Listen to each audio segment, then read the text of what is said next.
সম্পূর্ণ করে চলে গেলাম ইউক্রেনে, যেখানে যুদ্ধ জুগুলোকে ধ্বংস করে দিয়েছে, যেখান থেকে লায়নদের উদ্ধার করে মেকশিফট শেল্টারে রাখা হয়েছে। কিন্তু যেহেতু এখনো যুদ্ধের আশঙ্কা রয়েছে, আমরা ওদেরকে অন্য জায়গায় উড়িয়ে নিয়ে যাব। তাই আমরা এই বিশাল কার্গো প্লেনটা নিয়ে এসেছি, যাতে আমরা ইউক্রেনের সীমানার বাইরে এই প্রাণীগুলোকে উড়িয়ে নিয়ে যেতে পারি।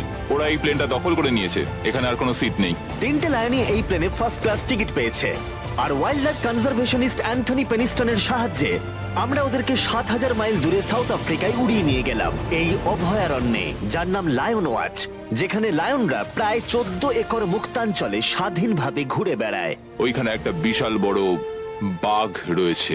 আর ম্যাচ, ওটা একটা সিংহ। ও আচ্ছা। গেটটা বন্ধ করো। অ্যান্থনি প্রথম লায়নকে মুক্ত করবার পরে বাকি দুটো লায়নকে মুক্ত করতে হবে ম্যাচকে। কি আমাকেও এটা করতে হবে? হ্যাঁ, তুমি রেডি? আমি রেডি। চলো করা যাক। চলো। ও মুক্ত।